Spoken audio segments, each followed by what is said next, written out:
In today's episode, we're exploring the last 5 moments of zookeepers, from a maintenance worker surprised by a lion to a volunteer attacked by a deadly predator. But first, let's begin with the first story, where a zookeeper's bond with her tiger turned fatal after a silent mechanical failure. It was August 15, 2016, at a wildlife park in Oregon's Willamette Valley, where the rolling hills framed a 180-acre facility renowned for its conservation work and naturalistic habitats, housing more than 2,000 animals from around the world. Rachel Thornfield, a 32-year-old senior big cat keeper with 6 years of experience, was beginning her evening routine in the Predator Complex, home to the zoo's collection of tigers, lions, and leopards. Rachel had built her reputation as one of the zoo's most skilled and compassionate keepers, known throughout the zoological community for her gentle approach and intuitive understanding of feline behavior. She had successfully rehabilitated several traumatized big cats over the years, transforming fearful and aggressive animals into confident ambassadors for their species. Rachel's dedication to her work was matched only by her excitement about her upcoming wedding, planned for the following spring with her fiancé of 2 years. Her special relationship with Katya, a 6-year-old female Siberian tiger, had begun when the cat arrived as a rescue from a defunct traveling circus.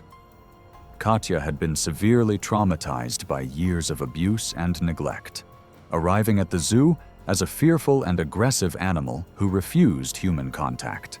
Rachel had volunteered to lead Katya's rehabilitation, spending countless hours earning the tiger's trust through patient care and consistent routines that helped the magnificent predator learn to feel safe again. The Predator Complex featured state-of-the-art enclosures designed with both animal welfare and staff safety in mind. Each habitat included multiple holding areas connected by automated gate systems that allowed keepers to move animals safely between spaces during cleaning and feeding.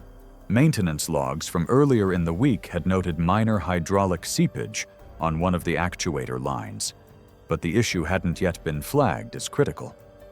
Rachel had been working extra hours recently to save money for her wedding, often volunteering for overtime shifts that allowed her to spend additional time with the animals she loved while building her savings for the ceremony.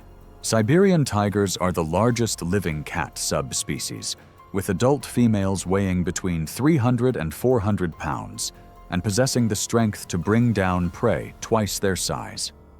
Despite showing a habituated or calm demeanor in captivity, tigers remain instinctive hunters whose reactions can shift from calm to lethal in seconds when triggered by movement, stress, or perceived threats.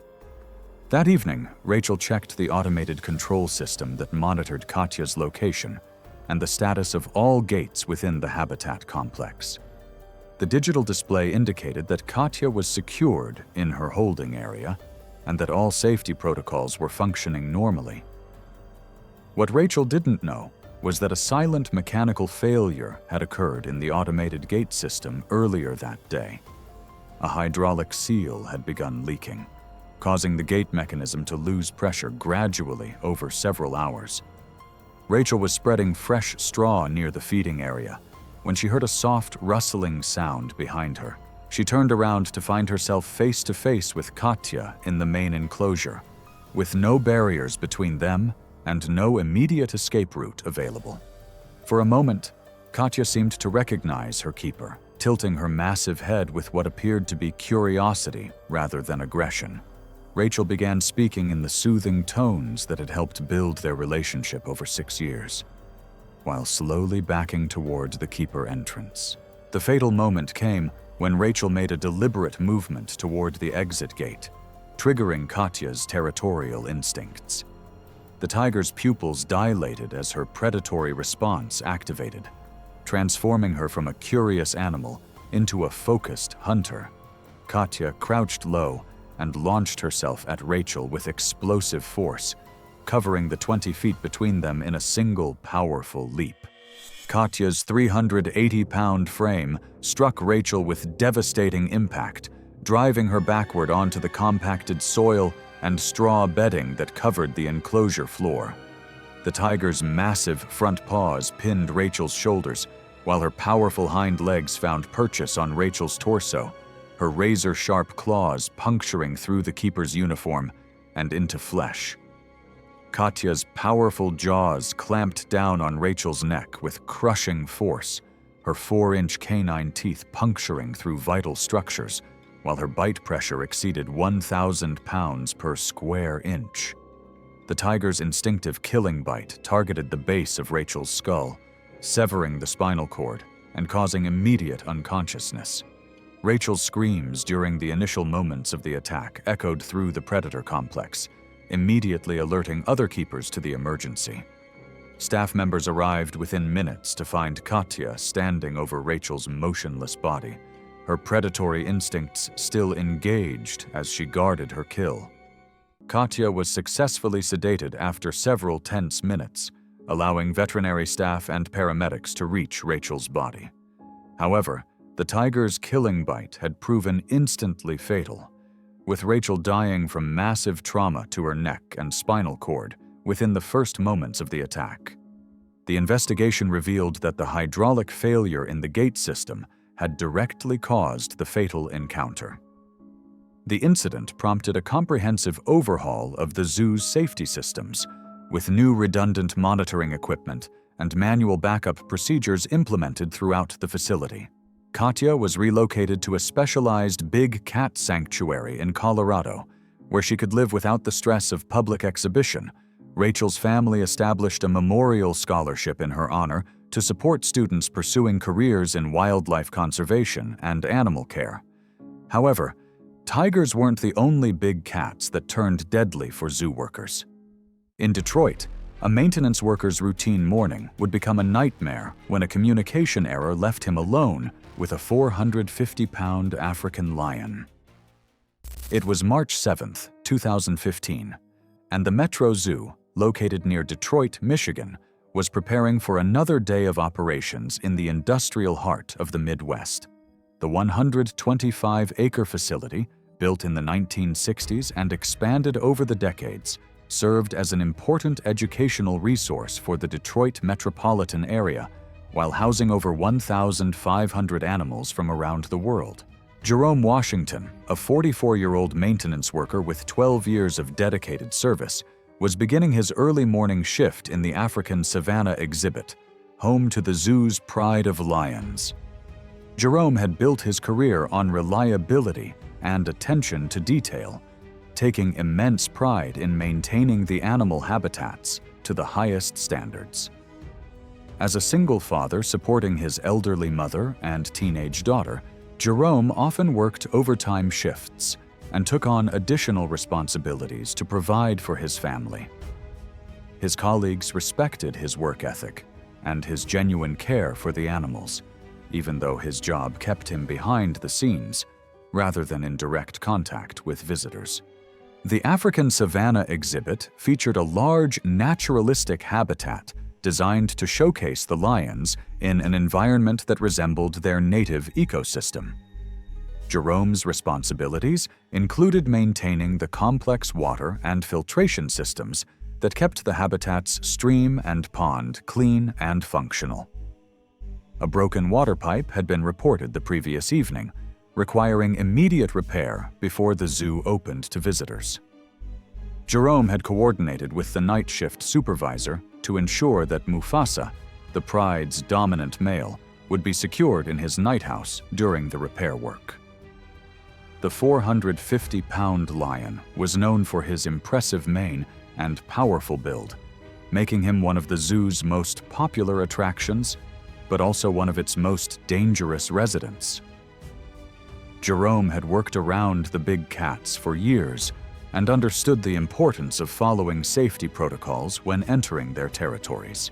African lions are apex predators that can weigh up to 500 pounds and possess the strength to bring down zebras, buffalo, and other large prey.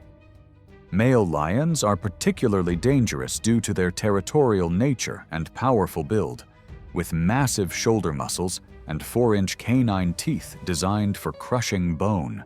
Even zoo-born lions retain their wild instincts and can become unpredictably aggressive when startled, threatened, or defending their territory from perceived intruders. That morning, a communication error between the night shift and day shift staff had left Mufasa with access to the main enclosure during Jerome's repair work. Jerome entered the habitat, carrying his welding equipment and repair materials, completely unaware that the massive lion was free to roam throughout his territory. Jerome began working on the broken water pipe near the center of the exhibit, using his welding torch to repair the damaged joint. The bright sparks and unfamiliar sounds of the welding process echoed across the habitat, creating exactly the kind of disturbance that would alert any predator to the presence of an intruder. The attack came without warning as Jerome continued his welding work. Mufasa emerged from the tall grass with explosive force, his 450-pound frame covering the distance to Jerome in powerful bounds. Jerome looked up from his work just in time to see the massive lion bearing down on him, his welding torch still sparking in his hand as he tried to process the impossible situation. Jerome instinctively raised his welding torch toward Mufasa, hoping the bright flame and sparks would deter the charging lion. Mufasa swatted the torch from Jerome's hands with a powerful blow from his massive paw, sending the equipment flying across the habitat. The impact of Mufasa's paw strike sent Jerome crashing to the ground, his welding helmet knocked from his head as he tried desperately to scramble away from the enraged lion. Mufasa pounced on Jerome with devastating force, driving him onto the compacted soil near the exhibit's maintenance area. Mufasa's powerful jaws clamped down on Jerome's head with crushing force, his 4-inch canine teeth puncturing through skull bone, while his bite pressure exceeded 650 pounds per square inch. The lion's razor-sharp claws raked across Jerome's torso and limbs as Mufasa established his dominance over the perceived intruder, each swipe opening deep gashes that severed major arteries and caused massive tissue damage. Jerome's screams echoed across the African savanna exhibit, immediately alerting zoo security to the emergency. Staff members arrived within minutes to find Mufasa standing over Jerome's motionless body, his aggressive behavior still engaged as he defended his territory. The zoo's emergency response team deployed fire hoses and tranquilizer equipment to drive Mufasa away from Jerome's body. However, Mufasa's crushing bite had proven instantly fatal, with Jerome dying from massive head trauma within moments of the attack. The investigation revealed that the communication breakdown between shifts had directly caused the fatal encounter. The zoo immediately implemented new protocols requiring multiple confirmations of animal containment before any maintenance work could begin in predator habitats. Jerome's death prompted comprehensive changes to the facility's communication systems and safety protocols. His family filed wrongful death lawsuits that led to improved training and stricter oversight of maintenance operations throughout the zoo. But lions weren't the only predators that claimed the lives of zoo professionals. In California, a veterinarian's confidence in her relationship with a jaguar would prove fatal when she underestimated the power of the animal kingdom's strongest bite. It was June 22, 2017, and the Riverside Animal Park in California was experiencing another scorching day in the inland valleys east of Los Angeles.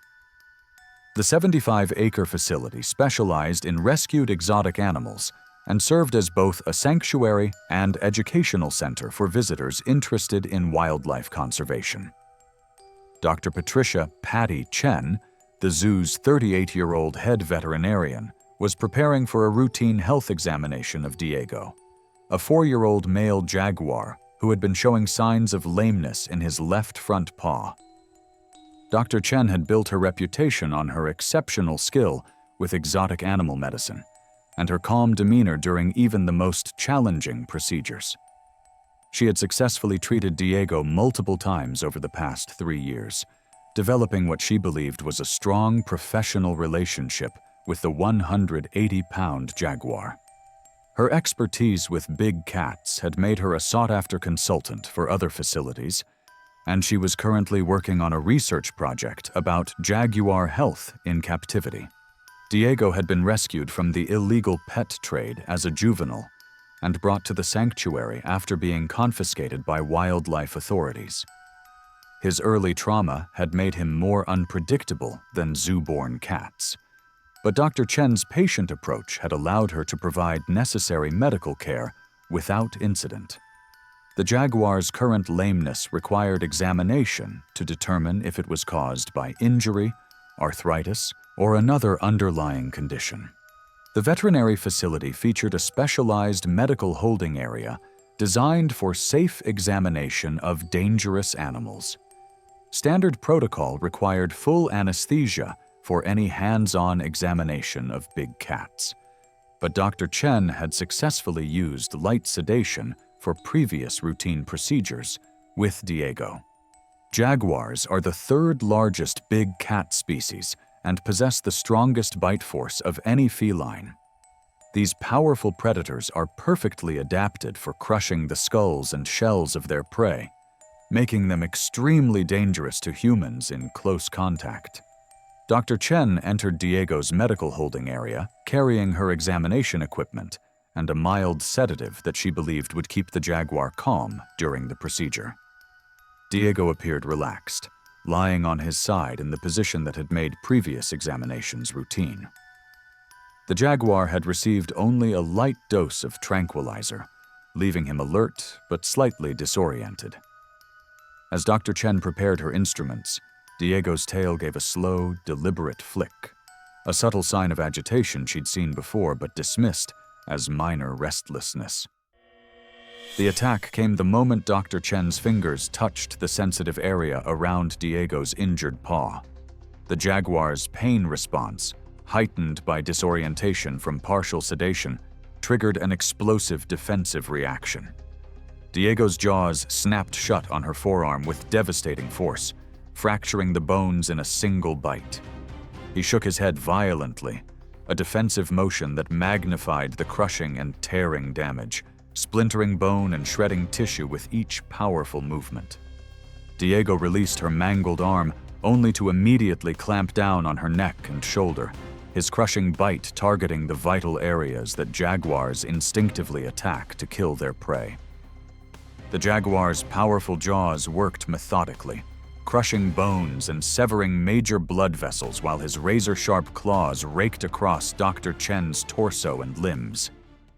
The assistant successfully tranquilized Diego after several terrifying minutes, but Dr. Chen had already sustained fatal injuries from the jaguar's crushing bite and claws.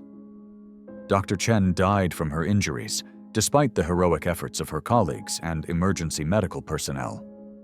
The investigation revealed that Dr. Chen's decision to use only light sedation had directly contributed to the fatal attack.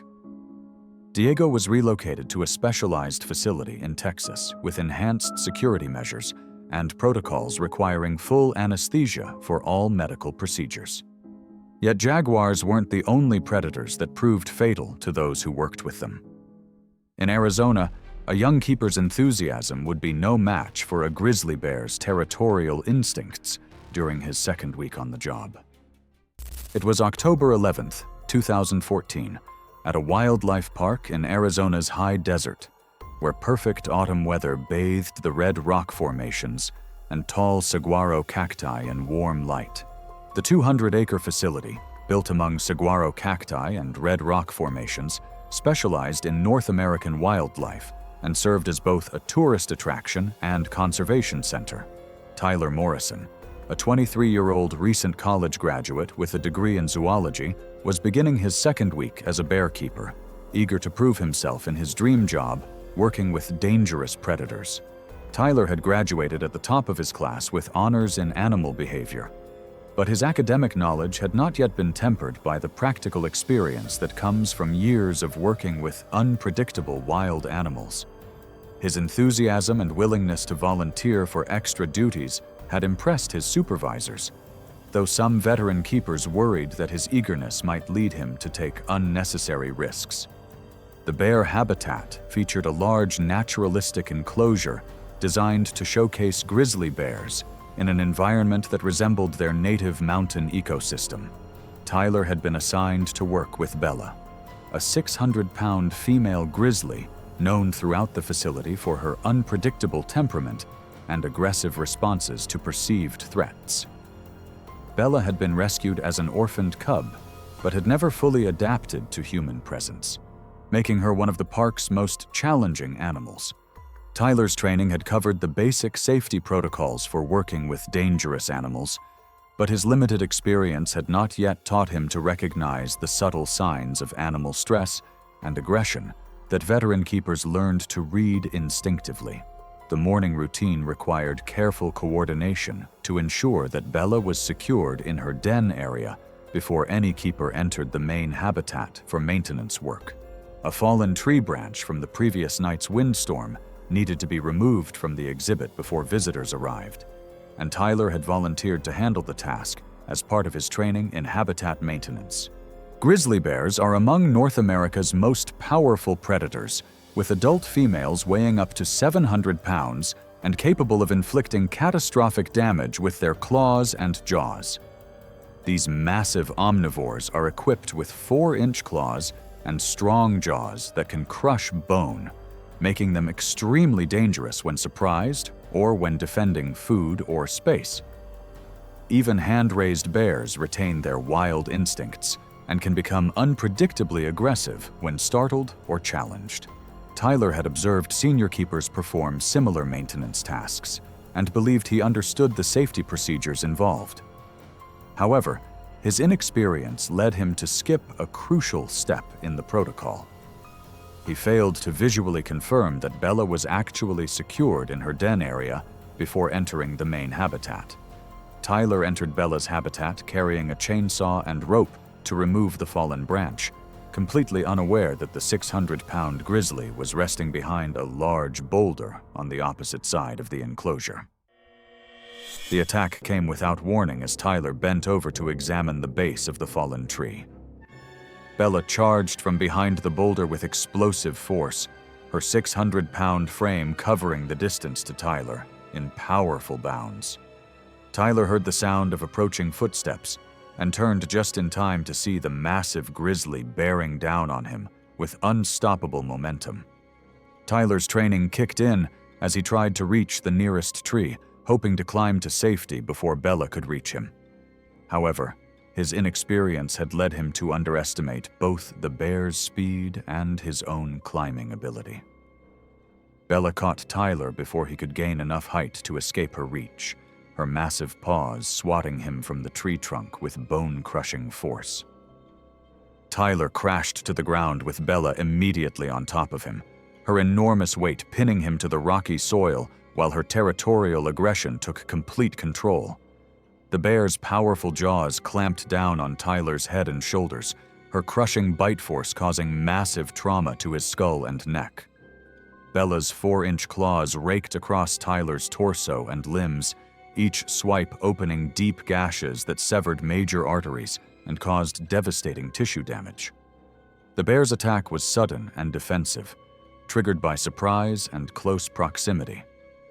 The park's emergency response team deployed fire hoses and tranquilizer equipment to drive Bella away from Tyler's body. The bear's territorial aggression made her reluctant to retreat, requiring multiple tranquilizer darts before she finally succumbed to the sedation. Tyler had sustained fatal injuries during the prolonged attack, dying from massive trauma and blood loss before paramedics could stabilize his condition. The investigation revealed that Tyler's failure to follow proper containment protocols had directly caused the fatal encounter. Bella was relocated to a wildlife preserve in Montana, where she could live without human contact. The incident prompted the park to implement extended training periods and mandatory supervision for all new staff working with dangerous animals. Tyler's death devastated his family and the zoological community, serving as a tragic reminder that enthusiasm and academic knowledge cannot substitute for experience and strict adherence to safety protocols when working with apex predators. But bears weren't the only predators that proved fatal to those who underestimated their power. In North Carolina, a dedicated volunteer's overconfidence would cost her life when she encountered a mountain lion whose rehabilitation had not eliminated his predatory instincts. It was December 3rd, 2018, and the Wildlife Conservation Center in North Carolina was settling into the quiet of an early winter evening. The 100-acre facility, nestled in the foothills of the Blue Ridge Mountains, served as a sanctuary for rescued wildlife that could never be returned to their natural habitats. Margaret Maggie O'Brien, a 56-year-old retired teacher who had been volunteering at the center for 2 years, was preparing evening enrichment activities for Scout, a 4-year-old male mountain lion rescued from illegal captivity. Maggie had discovered her passion for wildlife conservation after retiring from 30 years of teaching elementary school. Her patient nature and genuine love for animals had made her a valued volunteer, often staying late to help with animal care duties that the small staff couldn't always complete during regular hours. Maggie had developed a special interest in Scout's rehabilitation program, believing that her teaching experience gave her unique insights into animal learning and behavior. Scout had been confiscated from a private owner who had kept him illegally as a pet, resulting in behavioral issues that made him unsuitable for release into the wild. The mountain lion's early exposure to humans had created an unusual combination of familiarity and unpredictability that made him particularly challenging to manage. Maggie had been working with Scout for over a year, helping to provide the enrichment activities that kept him mentally stimulated in captivity. The Conservation Center operated with limited funding and a small professional staff, relying heavily on dedicated volunteers like Maggie to maintain daily operations. Maggie's enthusiasm and willingness to take on additional responsibilities had gradually led to her being given more access to the animals, though she lacked the formal training that professional keepers received in reading animal behavior and recognizing danger signs. Mountain lions are powerful predators that can weigh up to 150 pounds and possess incredible agility and stealth. These cats are equipped with sharp, curved claws built for gripping and powerful jaws designed to deliver precise killing bites to the neck and spine of their prey.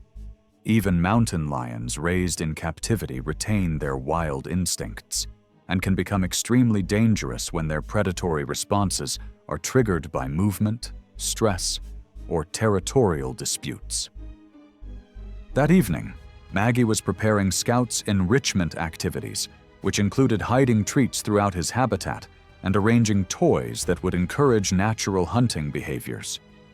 The routine required Scout to be contained in his feeding area while Maggie worked in the main enclosure, but her familiarity with the mountain lion had led her to become careless about safety protocols. Maggie had grown overconfident in her ability to read Scout's behavior, believing that their year-long relationship had created a bond that would protect her from his predatory instincts. She entered his enclosure carrying bags of treats and enrichment items, focused on creating an engaging environment for the mountain lion without properly confirming that he was secured in his feeding area. Scout had been resting near the gate between his feeding area and main enclosure when Maggie began her work. The gate's latch mechanism had not properly engaged, allowing the 140-pound mountain lion to push through the barrier and enter the main habitat where Maggie was working. Scout's predatory instincts were immediately triggered by Maggie's movements as she bent over to hide treats and arrange toys throughout his territory. The mountain lion began stalking Maggie with the silent precision that made his species such effective hunters. Scout's padded paws made no sound on the soft earth of his habitat as he moved closer to his unsuspecting victim, his predatory focus entirely concentrated on the human who had invaded his domain. Maggie continued her work, completely unaware that she was being hunted by one of nature's most efficient killers. The attack came without warning as Maggie knelt to place treats near Scout's favorite resting spot. The 140-pound mountain lion launched himself through the air with explosive force, his powerful hind legs propelling him in a perfect predatory leap that brought him down on Maggie's back with devastating impact. Scout's razor-sharp claws extended fully as he landed, puncturing through Maggie's clothing and deep into her flesh. Maggie was driven face-first to the ground by Scout's weight and momentum. Her attempts to cry out cut short as the mountain lion's powerful jaws clamped down on the back of her neck. Scout's long canine teeth punctured through vital structures, while his bite force targeted the spinal cord with the precision that made mountain lions such effective predators. Scout's claws raked across Maggie's back and shoulders as he established his grip, each swipe opening deep gashes that severed major blood vessels and caused massive tissue damage. The mountain lion's predatory instincts were fully engaged, his powerful muscles working with mechanical efficiency to subdue his prey. Maggie's attempts to play dead came too late, as Scout's killing bite had already caused fatal damage to her spinal cord and major arteries. Other volunteers heard the sounds of the attack and arrived to find Scout standing over Maggie's motionless body, his predatory behavior still engaged as he guarded his kill. The Conservation Center's emergency protocols were immediately activated, with staff members using loud noises and emergency equipment to drive Scout away from Maggie's body. Scout was successfully tranquilized after several tense minutes, allowing paramedics to reach Maggie. However, the mountain lion's precise killing bite had proven instantly fatal, with Maggie dying from severe neck trauma and blood loss within moments of the attack. The investigation revealed that the improperly latched gate had allowed Scout access to the main enclosure during Maggie's work. The incident prompted comprehensive changes to the Conservation Center's volunteer policies, with new restrictions prohibiting volunteers from entering predator enclosures without direct professional supervision. Scout was relocated to a more secure facility in Colorado, with enhanced containment systems and specialized staff trained in mountain lion behavior. Maggie's death devastated the volunteer community and led to improved safety training and stricter protocols for wildlife rehabilitation facilities. Her family established a memorial fund to support wildlife conservation, while emphasizing the importance of professional training and safety procedures when working with dangerous animals. Thanks for watching. Click the next video for the next stories that will show you how even the most dedicated professionals can fall victim.